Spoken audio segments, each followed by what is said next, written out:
Kelly Clark is the Marketing and Communications Specialist with Titusville Area Hospital, and she joins us here this morning. Kelly, good morning. Good to see you. Good morning. Good to see you. How are you? Great. I'm great. How about you? Good. Welcome to a brand new year, huh? Brand new year. Yes. Lots happening. A lot of excitement, though, right? Yes. Yes, so there's a lot of excitement happening because, as you all know, it's the middle of winter. Things to look forward to is the golf scramble. So we released the date of the golf scramble, which will be Wednesday, May 24th. At Cross Creek, as it's been in the past couple of years. So anyone interested, we have lots of information that will start being released. So, yeah, exciting. Does it seem like it's possible that you're talking about this already? Or? No. Actually, when I started getting it ready, I was like, are we sure that we released this early? I'm not. But, yeah, we try to get the information out as soon as we can. This year's golf scramble is going to benefit our oncology department renovation, which we've talked a little bit about that before. We have plans to move the oncology department from the first floor down to the ground floor for easier patient access, update the area, and really bring in some new equipment and make the area a lot nicer and bigger for the patients coming in for treatments. Well, am I wrong in saying, I think last January I went to the mailbox and there was a card in there with the save the date? Okay. Yes. Did you get one again?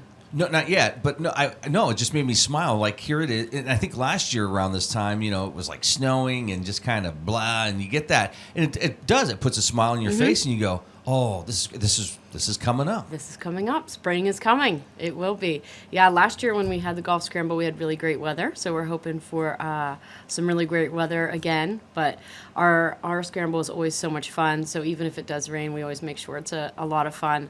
We had 32 teams last year. We're hoping for the same amount of teams this year. So, yeah, anyone is welcome to come. You can call the foundation office or me directly for any information. If you have participated in the past or have been a sponsor in the past, you will get probably the save the date card in the mail. There'll be some information online as well, and we'll be sending out some more information when it gets closer to the date. That's excellent. It's a great time. It supports is. a great cause. And, We have a lot of our vendors come out. We have a lot of local support that donates. Even if you're not a golfer, you can take part in it. You can be a sponsor, a whole sponsor, a contest sponsor. You can donate a raffle basket or a raffle item for our raffle door prize. We really have a lot of community involvement, which is great. That's wonderful. Yeah. All right. So save the date. Save the date. Get your team together. Yes, get your team together. It's not too soon because I do have, people are like, I want to play, and then I'm waiting for their team to come together the week before the scramble. So, yes. Or that morning. Yes, or that morning. Some people show up, do you need an extra? Yeah, that's sometimes helpful. So, yeah, it's exciting. So, again, if you have any interest in playing or you're new to the area and really want to get involved, give me a call. All right. Well, we're into January. We are into January, and January is Cervical Cancer Awareness Month. So more than 13,000 women are diagnosed with cervical cancer each year, which is a pretty high number considering that early screening sometimes can prevent this. Also, some vaccines during your adolescent stage, the human papillomavirus vaccine can also help prevent later on cervical cancer. We have the Meadville Obstetric and Gynecology Associates here at Titusville now. You can schedule an appointment. You no longer have to go to Meadville office to see them. You can see them right here in Titusville. You can give them a call at the Meadville number and just let them know that you want to be scheduled for Titusville. How's that been going? It's been going really well. We've had a lot of really great feedback from new patients that were, looking for somebody new, and also patients that had been going to Meadville. So it's been really great to have them here. They see obstetric patients, so if you can come and see them for all of your prenatal appointments. Our deliveries are still happening at the Meadville Hospital, But if you're going a couple times a month to, be checked out while you're pregnant, it's really helpful to have a local office here. Absolutely. The other thing I wanted to ask you about that, when you say it can be prevented, during COVID, a lot of traditional health screenings kind of got put aside, right? Right. Vaccinations and all sorts of other normal things that you would just normally take care of. Right. I think sometimes because everything seemed to run together, so you don't remember, did I get this? Did I not get this? It's probably very important to catch up with your doctor at some point and say, hey, am I on track with everything? Did I get this shot? Did I get this done? Yes, absolutely. And, we talk about January is Cervical Cancer Awareness Month. So, why do we have these months? Why are they designated for this? And that's really why. It's really just to raise awareness. If we can reach someone that says, hey, I heard this on the radio or I saw this ad, and now that I'm thinking about it, I really haven't been to the doctor for a while. I should have a screening, or I don't know when my last screening was. And we really put it out there as just a reminder, and so you can be aware of the different things that, you don't have to make a list and go over it with your doctor. Your doctor keeps track of these things. That's what they're there for. But it's really just to raise awareness and maybe change someone's, scheduling habits of maybe not showing up or not scheduling their appointments as necessary. So, yeah, it's very important to come in. That's a good point. Yeah. And again, I think a lot of people are still kind of playing catch up with that kind of stuff. And Absolutely. It's important, especially when you're seeing stories, of polio and other things making comebacks. It's like, wait a second, we shouldn't be in this position. Yeah. But here we are. And and getting back in touch with your doctor and really spending the time and going over, when's the last time I saw you? What happened at that appointment? And, that's what they're there for. They're there to help you and point you in all the right directions. And, so it's really important to stay on top of your routine appointments. All right. Next. So, speaking of that, one of our doctors is offering a Lunch and Learn series. The first date is actually next Wednesday. So January 25th, right? January 25th, yes, is actually next Wednesday. It's at 12 o'clock noon at the hospital in our conference room in the basement. It'll be a catered lunch if anyone would like to register for that. We do have limited seating. If you'd like to register for that, you can go on our website at titusvillehospital.org. You can also give myself a call at the 827-1060 phone number, and I can register you for that Lunch and Learn.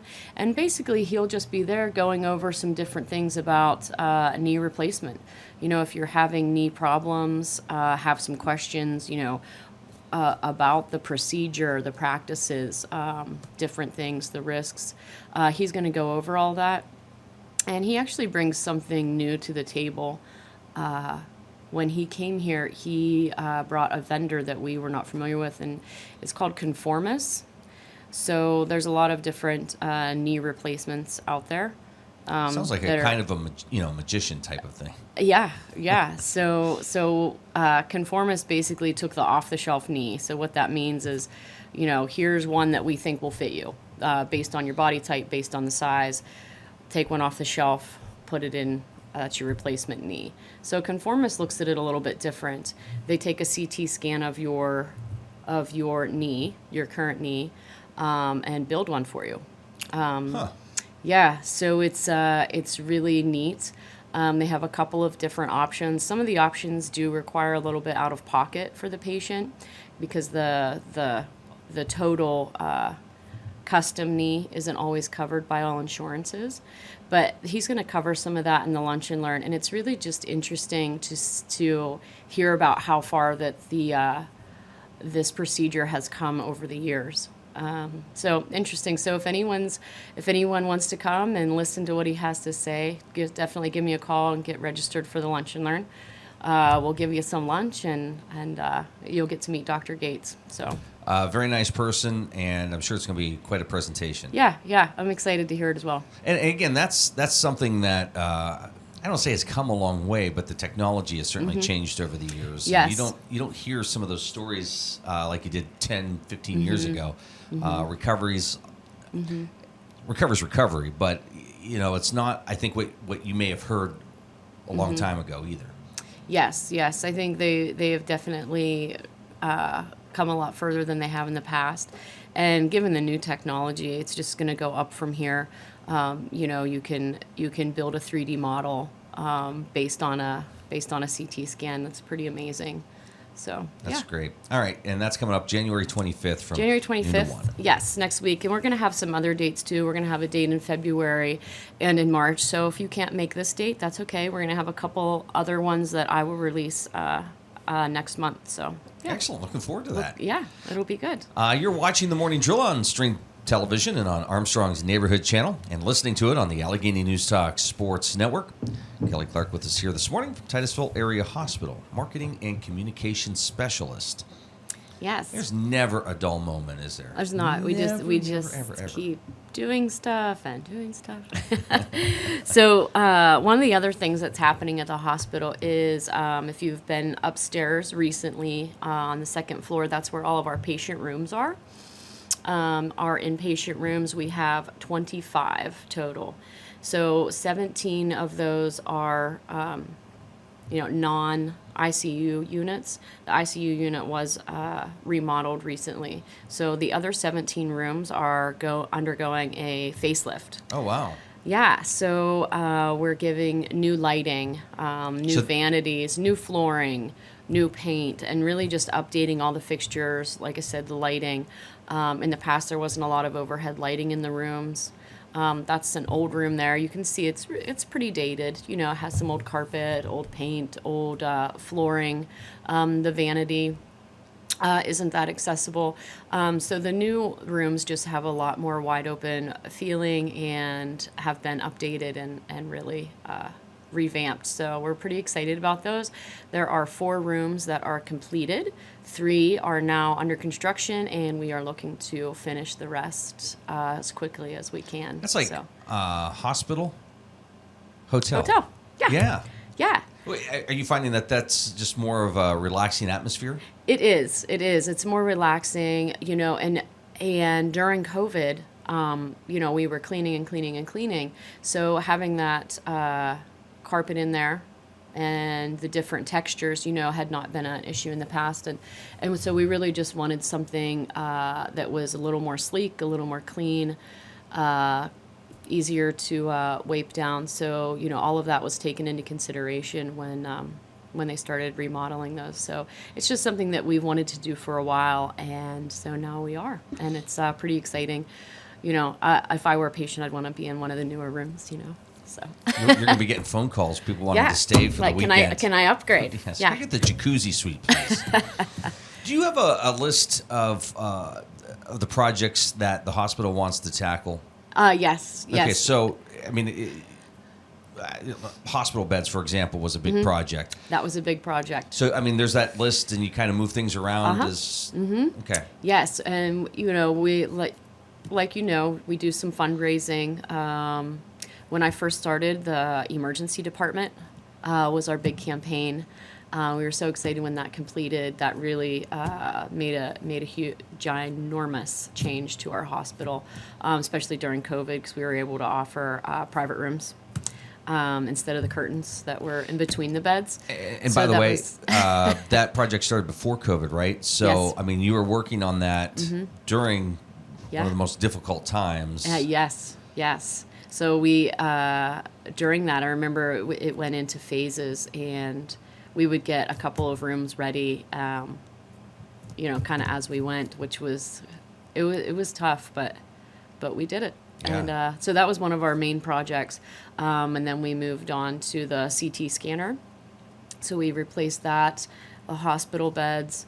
And there's been small projects, along the way as well. We recently updated our cafeteria. I don't know if you've been to the cafeteria lately. It's quite lovely.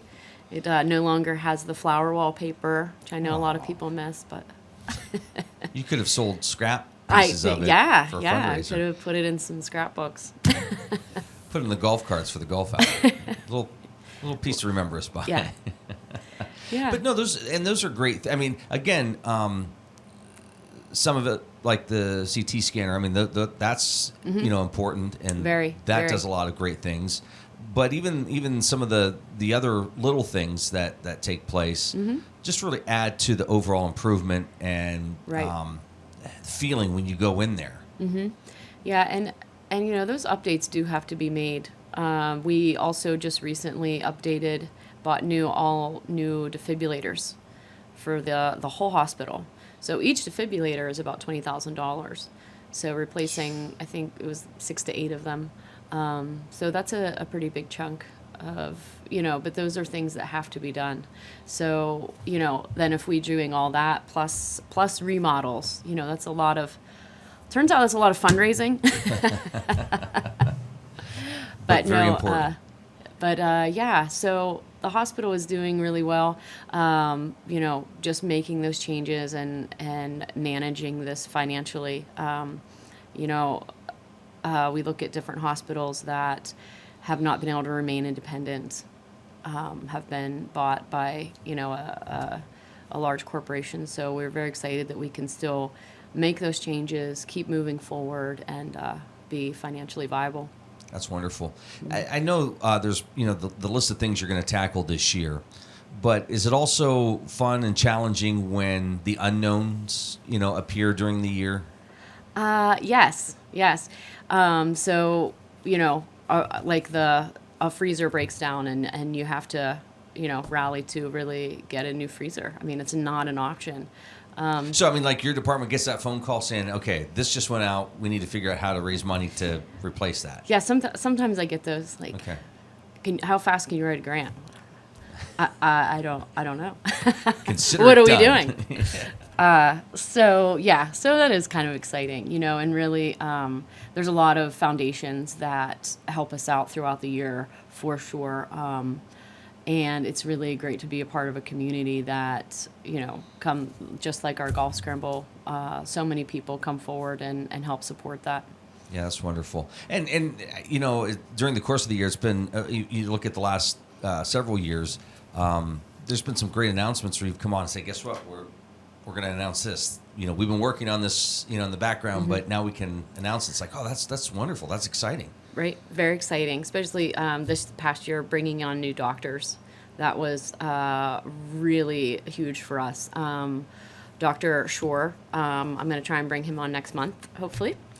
He is our new general surgeon, working with Dr. Rogers and the surgical team here at Titusville. For a long time, we've had one surgeon, Dr. Rogers. He's really great, but it's nice to have more options and have a surgeon there, you know, to really fill those gaps. So give him a little bit of a break. A little bit of a break, yeah. But you still see him with a smile on his face. Oh yeah, yeah. He's amazing. He is absolutely amazing. We're so lucky to have him, but we're so lucky to, you know, be able to bring another surgeon on board. We also recently brought on Elena Diaz, which she was here last time to be with Dr. Munoz at Oak Street Pediatrics. So really great to offer more appointments for that office because, you know, there's not a lot of pediatric focused care in this area. They're kind of the only show in town, so to add more appointments and more availability is really important. I don't expect you to answer this. Super. I don't know if you do personality tests or what, but it seems like the doctors you're bringing in, the staff members, it just feels like they're like the perfect fit with a group of doctors or the community or whatever it is. Yes. So I think a lot of it is, you know, I don't think somebody that is looking to not be a part of the community, to not be really involved in a small rural hospital, probably aren't going to come on board with us. I mean, it really does take someone special to say, yeah, I want to work in a really close-knit rural community. So that's who we get, which is amazing. But it's really rewarding, and I think there's a lot to offer in this area. You know, cost of living, you know, just the interest that the community has in the support of its hospital. Yeah. You know, the recreational opportunities, education. I mean, there's a lot to brag about. There is. And, you know, it's things that you don't even think about because you've lived here for, I don't know how old you are. 73. Yeah, that's what I thought. 73. That's what I thought. So, you know, clean air and clean water. Somebody said to me the other day. Like, aren't you so happy that you live in this area with clean air and clean water? And I never really thought about that before, but I was like, yes. I don't know what it's like other places, I guess, but, simple things like that. So, yeah, apparently we have it all. We do. And we have you, Kelly. We appreciate it. Thanks for coming in. Hey, thanks, Luke. I appreciate it. Folks have any questions, save the date, Wednesday, May 24th. Yes. Maybe they want to make a donation to the hospital. How do they get a hold of you? So you can call me directly at 827-1060. You can also send me an email at kclark2@mmc.org. Good to see you. Thank you. Thanks. Take care.